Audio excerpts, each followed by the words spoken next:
Hi, I'm Michelle McCaskill with AMC's Office of Public and Congressional Affairs, and welcome to this edition of the AMC News Dispatch.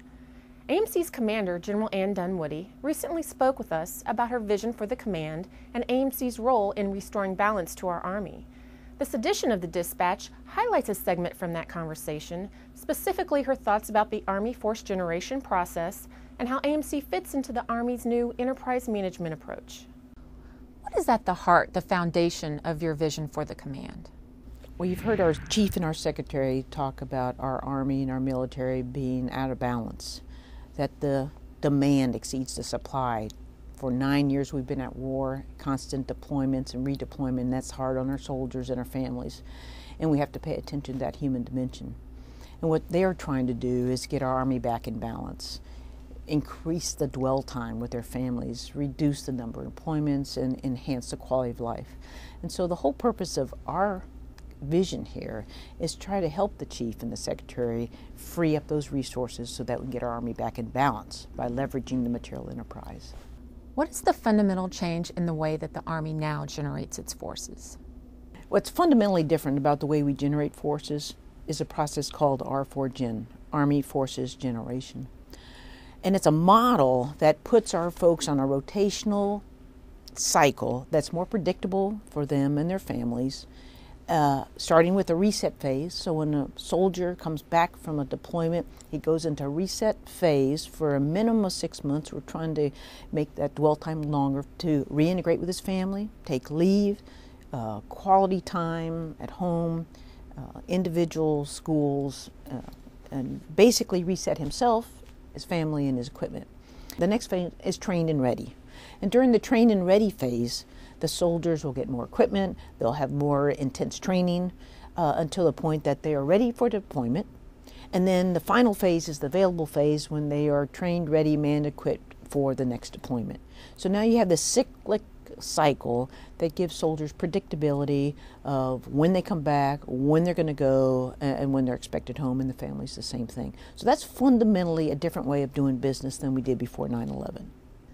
Can you please share your thoughts about the Army's new enterprise management approach? Well, this fundamentally different way of generating forces requires us to fundamentally change the way we man, equip our forces and provide services. And this enterprise approach is really a way to include all the stakeholders who might help us better equip with material, people, or services. The Army has created 4 basic enterprises. One is the Readiness Enterprise, that's led by Forces Command, and they're responsible for feeding the R4Gen cycle, determining what that demand signal is for units, organizational, people, equipment, and services and infrastructure. The 3 supporting enterprises is the Material Enterprise, the Human Capital Enterprise, and the Services and Infrastructure. We're part of the Material Enterprise with Assistant Secretary for Acquisition, Logistics, and Technology. When we talk about the Material Enterprise, what organizations are part of the ME and how do we achieve it? It's a very tough question. If you think about the life cycle management of stuff from very beginning research to the disposal, and you look at the process owners of each one of those phases, there's multiple process owners, and that creates seams in these processes where we have inefficiencies or redundancy. The owners of most of those processes from research to disposal reside within either the AMC community or the assault community. There's probably one exception, and that's the ATEC community. We have different cultures, and what makes this so challenging is to bring those 2 cultures together. Because the AMC culture is one of operational readiness, and the Assistant Secretary for Acquisition, Logistics, and Technology is one of cost, schedule, and performance. And there's no good or bad, they're just different. And we're trying to drive those 2 behaviors together so that we get the best decisions at the lowest level possible while focused on the warfighter, always focused on the warfighter.